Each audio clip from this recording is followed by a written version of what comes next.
tarde, alunos, alunas, professores, queridos. Estou aqui de volta, agora mediando essa aula de filosofia com a Maria Fernanda. Nós estaremos discutindo um tema muitíssimo interessante, que é sobre a teorias do Estado, socialismo, anarquismo e liberalismo. E trataremos nessa aula da habilidade identificar e discutir problemas do Estado brasileiro. E o conteúdo referente à habilidade será teorias do Estado, socialismo, anarquismo e liberalismo. Agora eu passo a palavra para a Maria Fernanda e todos uma boa aula. Obrigada, linda. Pessoal do Primeiro Médio, é um prazer muito grande poder estar de volta com vocês. Saibam que eu senti a falta de vocês na semana passada, quando não nos encontramos, por conta desse período de pausa, mas eu senti a falta de vocês e para mim é um grande prazer poder retomar os nossos encontros. Hoje, como a professora Jennifer já disse para vocês, a gente vai falar sobre teorias do Estado. Esta aula, na verdade, ela é uma sequência de 2 aulas, então hoje nós faremos a primeira parte e saibam que a continuação dela se dará na próxima aula, na próxima quinta-feira. Bem, o nome da aula é Teorias do Estado, Socialismo, Anarquismo e Liberalismo, parte 1. Porque hoje nós nos dedicaremos a tentar entender um pouquinho, tentar juntos construir uma definição, uma conceituação mais ou menos precisa do que seja Estado. E na próxima aula, após a gente ter, então, digerido um pouco melhor o que a gente vai conversar hoje, a gente vai falar aí sim sobre as teorias que aparecem lá no finzinho do 18, no 19, sobre o socialismo, o anarquismo e o liberalismo. Então, se a gente vai falar de teorias do Estado, a gente vai falar sobre política, certo? E para a gente falar sobre política, acho que é legal a gente fazer assim uma abertura, trazendo 2 autores que me são extremamente caros e são muito caros também a todos aqueles que se dedicam a estudar as humanidades de uma forma geral, porque são autores que contribuíram grandemente para a história do pensamento político. Está aí na tela para vocês. A primeira autora é a Hannah Arendt. Ela foi uma alemã, ela nasceu no ano de 1906 e falece em 1975. Ela nasceu na Alemanha, por motivos políticos ela teve que se mudar para os Estados Unidos, então, quando ela falece, ela já está nos Estados Unidos, já estava morando nos Estados Unidos. Essa obra, eu falei, bom, ela nasceu em 1906 e faleceu em 75. E aí, quem é atento deve ter pensado, nossa, mas como assim? Se ela faleceu em 75, como que você está trazendo uma obra de 93, né? Porque o que acontece? Depois que a Hannah Arendt faleceu, uma grande amiga dela ficou responsável por cuidar do espólio da Hannah Arendt. O espólio, gente, são aqueles bens materiais que ficam depois do falecimento de um indivíduo. Então, essa amiga encontrou no espólio da Hannah Arendt diversos escritos que não haviam sido publicados e escritos assim absolutamente preciosos. Ela reúne esses escritos e os publica sob o título O que é política, né? E neste O que é política, a Hannah Arendt ela vai passar para a gente, contar um pouco para a gente qual é o posicionamento dela a respeito da política entendida como um conceito bem amplo, bem generalista, né? E aí ela diz assim, olha, tem muita gente que odeia a política. Tem muita gente que bota a culpa de tudo de ruim que acontece no mundo na política. E esse discurso extremamente preconceituoso contra a política se agravou muito, disse a Hannah Arendt, depois da bomba atômica, né? Então, assim, as pessoas dizem, a bomba atômica só surgiu por causa da política. Porque, bom, as guerras, no fundo, elas são todas políticas, né? Se a gente for parar para analisar, as guerras são todas políticas. Então, a política é a responsável pela construção, pela elaboração da bomba atômica, pela explosão da bomba atômica. E se a gente varrer a política da face da Terra, nós varreremos também todos os malefícios que a política traz no seu bojo, no seu âmago. E aí ela diz assim, puxa, triste ilusão padecem aqueles que compartilham dessa visão. Por quê?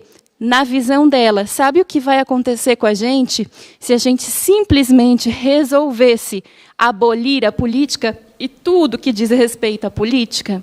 Nós acabaríamos, diz a Hannah Arendt, dominados por alguma espécie de autocracia, alguma espécie de força individual que se sobreporia a todos nós, e sem a política a gente sequer teria voz para se opor a esta força dominadora. Então, se por um lado, a Arendt continua, se por um lado a política traz, sim, bom, inúmeras coisas, inúmeros malefícios, né, como a gente pode... Ela cita a bomba atômica, a gente poderia pensar em vários outros. Por outro, ela diz, sem a política, tampouco a gente conseguiria viver numa sociedade em que se cogitasse pensar em igualdade, pensar em harmonia social, né? Então, o posicionamento dela é o seguinte, olha, política... ruim com ela, pior sem ela. Né? Ela vai mais ou menos nessa, vai palmilhando assim esse trajeto nessa obra, o que é política. E um pouquinho semelhante, assim, da gente está fazendo um esquenta para começar a falar efetivamente sobre Estado, né? De forma mais ou menos semelhante a Hannah Arendt, vem um italiano, o Antonio Gramsci. Eu, particularmente, já perdi as contas de quantas vezes eu citei o Gramsci em diferentes aulas, em diferentes contextos, em diferentes temas, porque ele foi realmente muito prolífico. Foi um italiano e, no ano de 1917, ele publica um pequeno textinho, bem pequeno mesmo. Olha o tamanhinho, ó. Uma página, né? Uma folha. 2 páginas, né? E nesse textinho, Os Indiferentes, o Gramsci ele diz o seguinte: precisamos conversar sobre política, né? Precisamos falar sobre política. Por quê? E aí cito a letra do autor. Porque a indiferença é o peso morto da história. Olha o diagnóstico que o Gramsci está fazendo. A indiferença é o peso morto da história. Ela é o fosso que circunda a velha cidade e a defende melhor do que as mais sólidas muralhas, melhor do que o peito dos guerreiros. A indiferença atua poderosamente na história. Atua passivamente, admita-se, mas atua. O que acontece, ainda o Gramsci, não acontece tanto porque alguns querem que aconteça, quanto porque a massa dos homens abdica de sua vontade. Ela deixa fazer, ela deixa enrolar os nós que depois só a espada pode desfazer. Ela deixa promulgar leis que depois só a revolta poderá anular. Ela deixa subir ao poder homens que depois só uma sublevação poderá derrubar, como a gente viu nas quedas sucessivas das monarquias na Europa.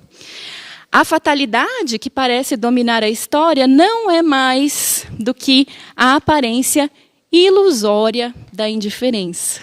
Então, a Arendt está dizendo assim, olha só, política é um mal necessário, tá certo? E o Gramsci está dizendo, ainda mais do que um mal necessário, é inconcebível pensar a existência humana sem pensar política. Então, um pouco na linhagem, no legado do que a Arendt e o Gramsci deixaram para a gente, e entendendo que a gente consegue juntos palmilhar este caminho, a gente vai começar a falar sobre Estado. E para a gente começar a falar sobre isso, eu coloquei uma questãozinha aí na tela para vocês. A questão diz assim, como você definiria Estado? Percebam que eu coloquei Estado com E maiúsculo. Isto não é um acaso. Mas a gente vai conversar sobre isso daqui a pouquinho. Eu penso que em 2 minutos vocês conseguem oferecer algumas respostas bem legais. A gente se encontra já já, gente.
Pessoal, muito obrigada. A participação de vocês é sempre muito importante e vocês vão dando os elementos fundamentais para a gente construir a aula. Nós tivemos muitas interações, vocês falaram muito sobre como o Estado está relacionado ao governo. A Daniele falou que é ao governo de um país, né? A Pró-Regina falou de instituições que compõem um povo, uma nação, né? Vocês falaram que é a organização da vida coletiva, a organização dos indivíduos que vivem junto, uma instituição que controla o mundo da política. Legal, gostei da sua curadoria aí das mensagens, muito bom, deu um monte de coisa para a gente pensar. E daí dá para a gente perceber que, então, à primeira vista, falar de Estado parece ser a mesma coisa que falar de um conceito que é muito amplo, que abarca diversas respostas que trazem diferentes elementos de diferentes naturezas, né? E, em princípio, quando a gente começa a conversar sobre o Estado, análise do Estado, enfim, a gente tem realmente essa impressão de que daria para reunir, subsumir em um mesmo conceito um montão de ideias diferentes, né? Mas aí no slide, o que eu fiz? A primeira coisa, assim, precípua, fundamental, é a seguinte: nós precisamos começar por fazer uma distinção bastante importante, que é a distinção entre quando eu escrevo Estado com E maiúsculo e Estado com E minúsculo, porque, vejam bem, se vocês consultarem qualquer dicionário que vocês tenham à mão aí, vocês vão perceber que Estado com E minúsculo é um substantivo que designa uma situação, uma circunstância, um contexto no qual um país, um indivíduo, enfim, se encontram. Bastante diferente disto é quando eu escrevo Estado com E maiúsculo, porque daí eu estou mobilizando propriamente um conceito. Estou me referindo propriamente a um conceito forte dentro da política, o Estado com E maiúsculo, né? O que é esse Estado que eu escrevo com E maiúsculo? Ele coloquei aí para vocês, uma entidade de grande complexidade. Pode ser pensado com base em diferentes aspectos. Então, sabe, gente, esse cabedal de respostas diferentes que a Jennifer pescou aqui para a gente no chat, com diversos elementos, ele não veio à toa, né? Na verdade, ele é um sintoma das maneiras diferentes através das quais nós podemos analisar este fenômeno jurídico, político, que é o Estado. É quase como se esse conceito fosse um prisma, e através do qual nós poderíamos olhar por diferentes faces. Essas faces, são filosofia, sociologia, direito. Então, existem diversas formas de entender, de compreender e de analisar o Estado. E, perante estas diversas formas, um ponto de partida sempre muito interessante é o de apelar para a famosa etimologia da palavra. Etimologia da palavra, eu me pergunto, se de todas as aulas que eu dei aqui no Centro de Mídias, eu me pergunto se teve alguma aula que eu não fiz a etimologia da palavra, porque ela é como se fosse uma lanterna na escuridão. Quando eu não conheço muito bem o significado de um determinado termo, se eu apelar para a etimologia, é batata. Ela vai trazer elementos que vão iluminar o entendimento desse termo. E aí, quando eu faço a etimologia da palavra Estado, etimologia é a ciência que estuda a origem das palavras, né? Quando eu faço a etimologia da palavra Estado, vejam o que aparece aí. Ela vem do latim. Isso não é surpresa nenhuma, dado que a língua portuguesa é uma língua derivada do latim. E ela vem do termo latino status. Status significa algo como fixo, regular, imóvel, estanque, né, de alguma maneira. Mas, apesar desta etimologia, saibam que, ao longo da história, nem sempre a palavra Estado foi utilizada, foi mobilizada da mesma maneira. Ela já teve diferentes formas de ser compreendida e já teve diferentes significados. Se a gente retroagir historicamente, por exemplo, lá para a Grécia Antiga, quando havia cidades-estado, a gente vai perceber que o conceito de Estado que aparecia lá, naquele momento histórico, era bastante diverso do conceito de Estado com o qual nós vamos trabalhar hoje. E qual é o conceito de Estado que eu tenciono apresentar para vocês hoje? É o conceito moderno de Estado. É o que aparece com as teorias do Estado moderno. E aí eu pus aí 4 nominhos para vocês, que são assim nomes-chave para a gente começar a entender essas teorias do Estado moderno. Eu coloquei como primeiro porque é um autor que me é extremamente caro, o meu autor assim de cabeceira, recomendo vivamente a leitura para quem se interessa, né, por política, teorias do Estado, que é o Nicolau Maquiavel, grande autor florentino, né? Teve uma vida assim digna de nota mesmo. Qualquer dia, se a gente tiver um tempinho, eu me disponho a contar para vocês a vida do Nicolau Maquiavel, porque tem coisas interessantíssimas. O Maquiavel conta a anedota que ele teria sido o primeiro autor a utilizar, a grafar em uma obra a palavra Estado. Mas um outro autor italiano, só que muito mais recente, porque o Maquiavel é lá do século XVI, né? Um outro autor, só que muito mais recente, chamado Norberto Bobbio, mas também italiano, ele disse assim, opa, calma lá, porque, na verdade, segundo os meus estudos aqui, não foi, eu gostaria que fosse, mas não foi o Maquiavel que primeiro manipulou, primeiro apresentou em uma obra a palavra Estado. Ele localiza esse primeiro uso, né, o Norberto Bobbio localiza esse primeiro uso na obra A Arte da Guerra, do Sun Tzu. Né? Então, teria aparecido lá no Sun Tzu e aí depois aparece no Maquiavel. Mas o fato é que, assim, na esteira da utilização do termo Estado, na sua forma moderna, vem muitos outros autores. O Hobbes, por exemplo, Thomas Hobbes, que é um autor inglês, defensor do absolutismo. O Jean Bodin, que foi também outra figura... gente, vou contar um negócio. Jean Bodin foi outra figura, assim, digna de nota mesmo. Eu, particularmente, não gosto de fofoca. Eu sou aquela pessoa na qual a fofoca acaba. Né? Se alguém chega para me contar uma fofoca, não vou fazer parte da fila, não vou passar. Eu sou a pessoa em que a fofoca acaba.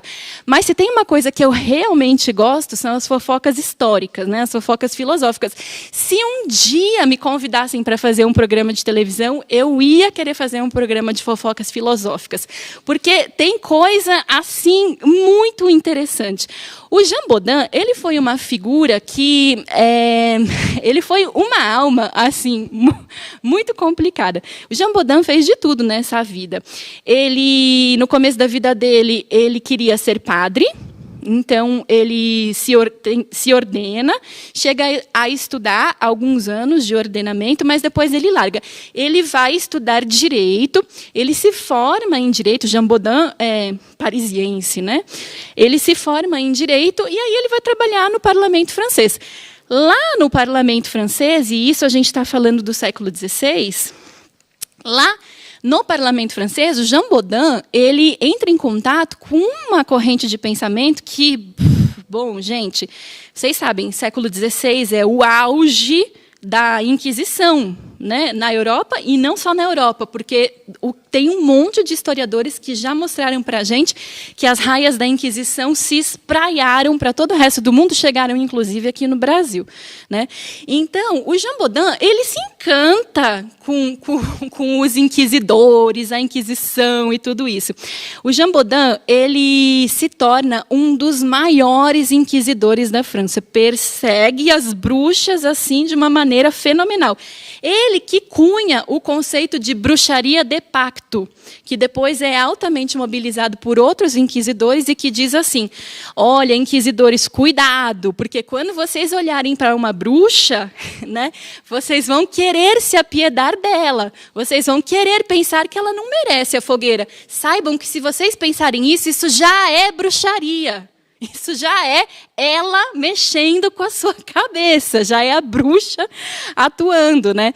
Então, ele escreveu aí uma obra chamada Demonomania das Feiticeiras, né? Que foi publicada em 1580. Para quem se interessa por Inquisição, história da bruxaria na Europa, ele é assim uma espécie de reedição do Martelo das Feiticeiras, que é o livro clássico que todos os inquisidores leram lá em 1486, quando ele foi publicado a primeira vez na Alemanha. E, nossa, caramba, falei do Jean Bodin, até perdi o... Tá, mas voltando. O Jean Bodin, ele era um absolutista. Então, ele está dentro dessa esteira de pensadores que se dedicam a pensar o Estado moderno. Aí eu coloquei um contraponto, porque o Maquiavel... Bom, Maquiavel mais ou menos, mas assim... Maquiavel, Hobbes e Bodin são absolutistas, né? Se bem que o Maquiavel tem um período republicano também. Agora, o Locke foi fundamental na construção e na sedimentação de um pensamento anti-absolutista. Então, eu coloquei ele aí como contraponto para vocês.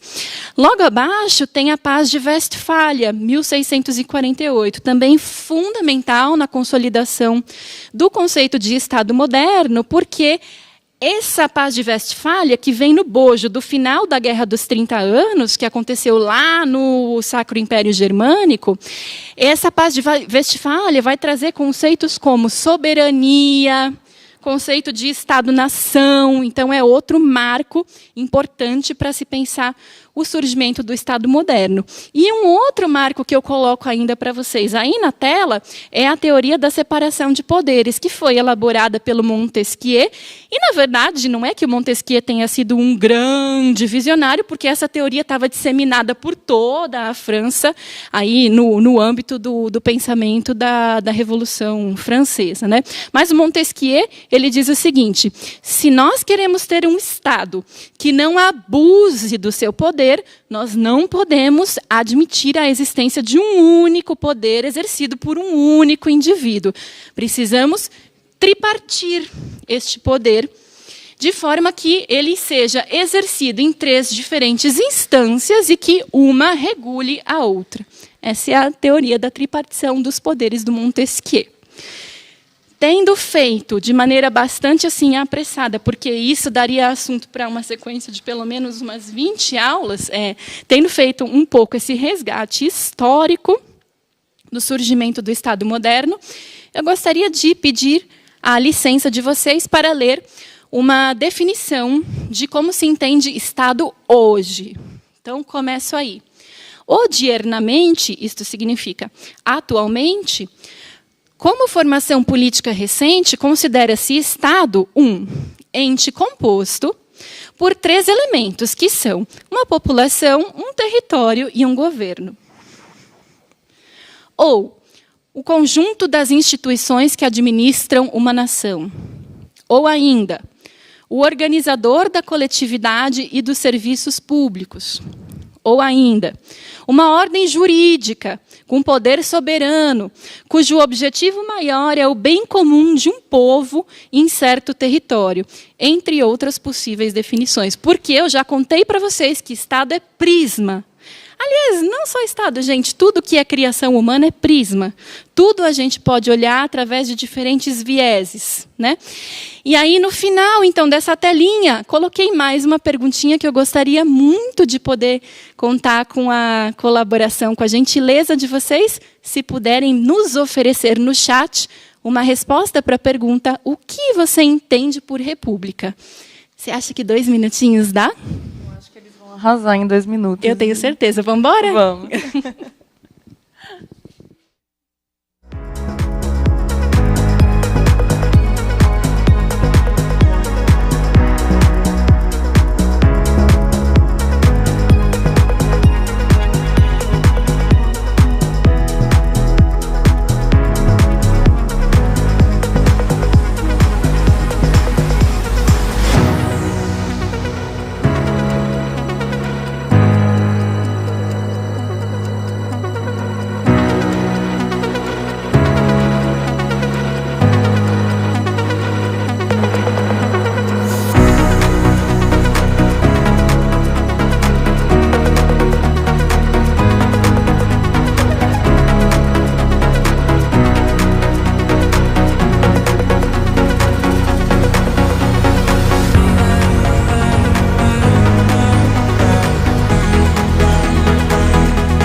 Gente, obrigada pela participação de vocês. Esse tema sobre o Estado, ele é tão importante para nós pensarmos a nossa atuação no mundo e para desenvolvermos esses conhecimentos para termos uma cidadania plena. Então, a participação de vocês está muito, muito interessante. Olha só o que o Hugo respondeu, Maria.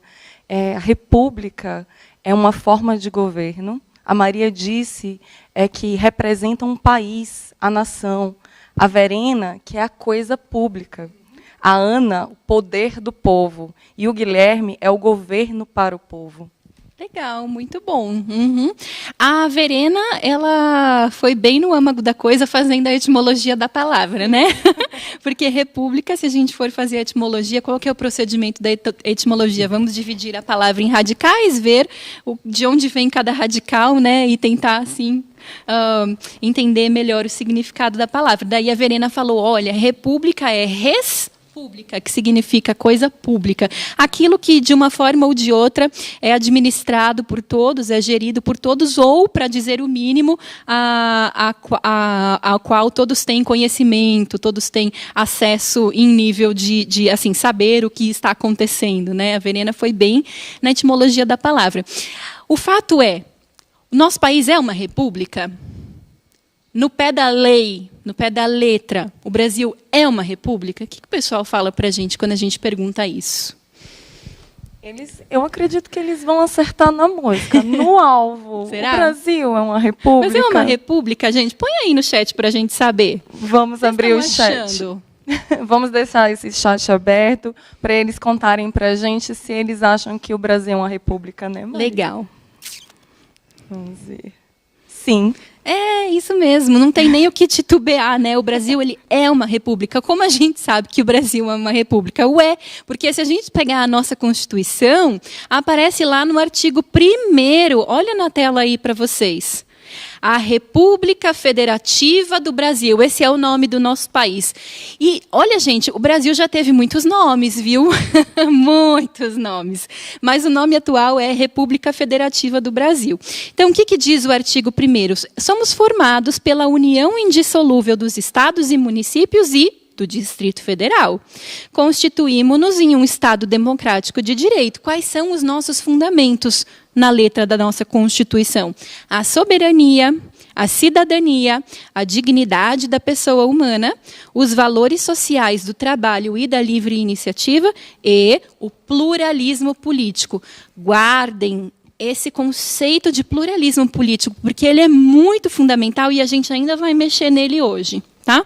E a gente tem um parágrafo único também aí na nossa Constituição que diz assim: todo poder emana do povo, que o exerce por meio de representantes eleitos ou diretamente, nos termos da nossa Constituição. Nossa Constituição foi promulgada, como vocês sabem, depois da ditadura militar, no ano de 1988. E no artigo 2º, como aparece aí na tela para vocês, tenho certeza que vocês vão lembrar do Montesquieu, porque o artigo 2º é o que apresenta o seguinte: são poderes da União independentes e harmônicos entre si, o legislativo, o executivo e o judiciário. Está aí, tripartição de poderes do Montesquieu. Aparece assim, quase ipsis literis na nossa Constituição. Para vocês verem como história é um negócio que a gente deve para todo mundo o tempo todo, a história das ideias, né?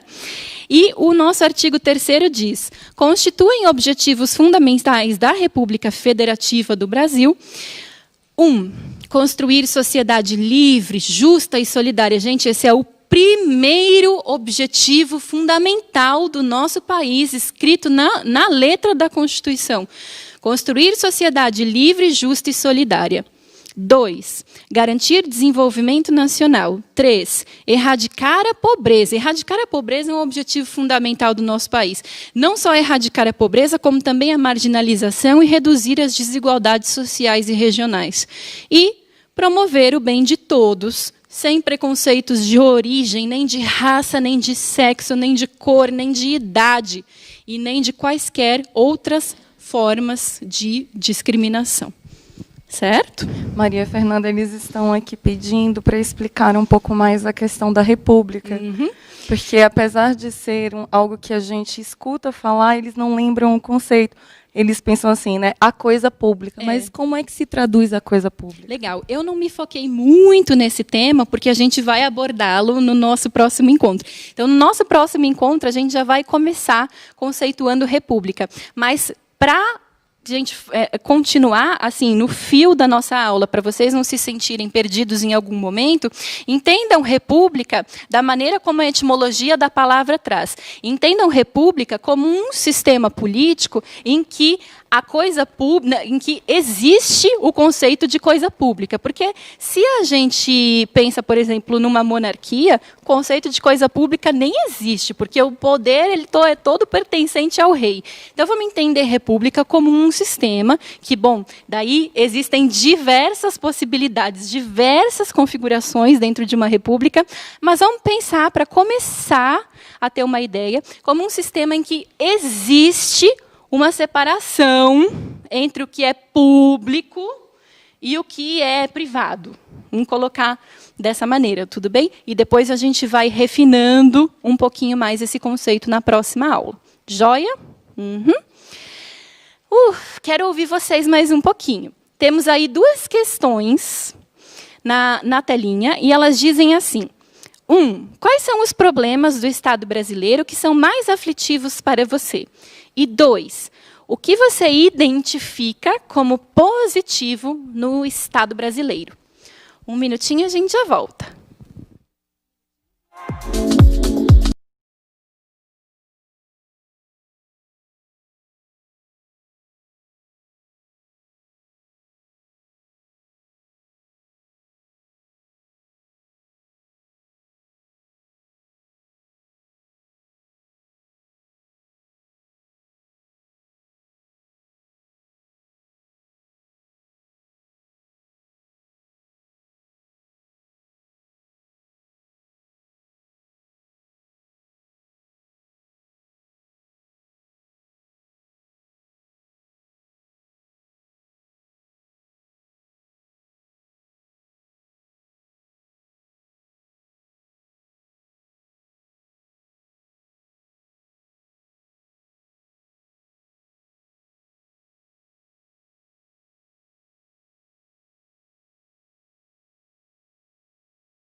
Pessoal, quantas análises vocês fizeram aqui sobre os problemas no Brasil? Vocês falaram sobre a dificuldade de não ter aula, de não ter vacina, sobre a pobreza, sobre a corrupção.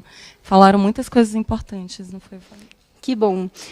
Em relação aos problemas do Estado brasileiro, né? Sim. E eles trouxeram alguma característica que eles identificam como positiva no nosso Estado? Ninguém trouxe. Eles entraram mais nas questões relativas aos problemas. Se focaram. Mas olha, eu vou ficar olhando aqui e falo o que vocês acham de positivo no Estado brasileiro. Vamos aguardar. Enquanto a gente aguarda, pessoal, eu gostaria de ir me encaminhando para o final do nosso encontro de hoje. Lembram que eu falei para vocês guardarem o termo pluralismo político? Então, eu vou ler para vocês um conto que foi escrito pelo grande Machado de Assis, o nosso Dante brasileiro, né? E eu vou lá do Cosme Velho, né? Do bairro do Cosme Velho. E, na verdade, Machado que me perdoe, mas o conto era muito, muito longo e eu não conseguiria lê-lo na integralidade na aula. Então, infelizmente, eu tive que fazer alguns cortes. Eu rasurei um texto de Machado. Mas espero que vocês apreciem o conto. O conto se chama O Dicionário e ele diz assim: era uma vez um homem chamado Bernardino, o qual dizia que o trono devia pertencer à multidão. Com o fim de colocar o povo no trono, ele pegou um pau, concitou os ânimos das pessoas e deitou abaixo o rei. Mas, entrando no palácio, vencedor e aclamado, ele viu que o trono só dava para uma pessoa. E ele acabou com o dilema, sentando-se ele próprio no trono. Em mim, bradou ele, vós podeis ver a multidão coroada. Eu sou vós sois eu, dizia o Bernardino. Ele declarou que, para maior lustre da sua pessoa e do seu cargo, em vez de chamar-se Bernardino, ele passaria a ser chamado de Bernardão. Segue o Machado. Como ele era calvo desde os verdes anos, ele decretou que todos os seus súditos teriam que ser igualmente calvos, seja pela natureza, seja pela navalha. E ele fundou este ato em uma razão de ordem política, ou seja, a unidade moral do Estado pedia a conformidade das cabeças. Não faltavam noivas ao rei, mas nenhuma lhe agradou tanto como a moça estrelada, que era bela, rica e ilustre. Bernardão lhe ofereceu as coisas mais suntuosas e raras, porém a moça resistia à sedução. Ela não resistiu muito tempo, mas também não cedeu tudo.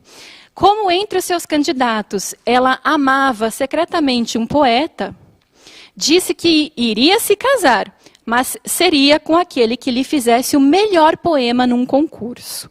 Bernardão aceitou o concurso, louco de amor e confiante em si mesmo.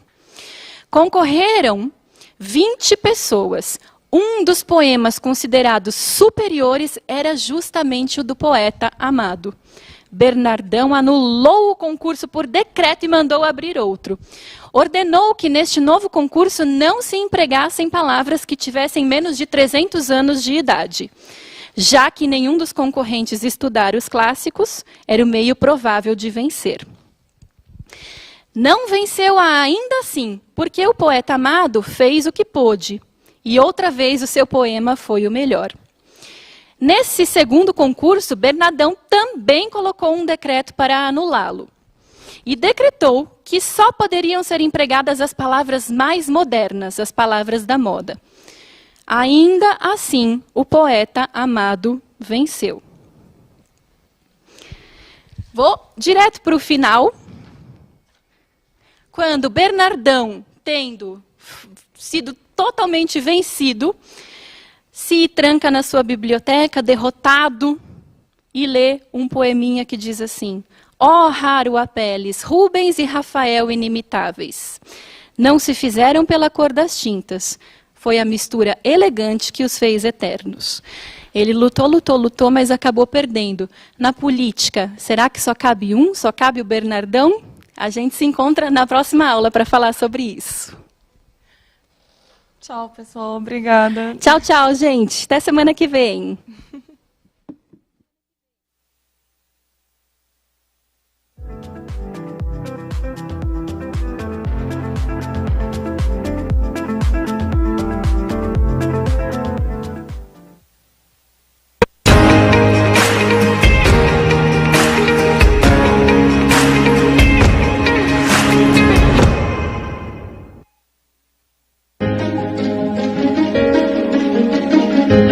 A escola pode estar distante, mas as aulas não.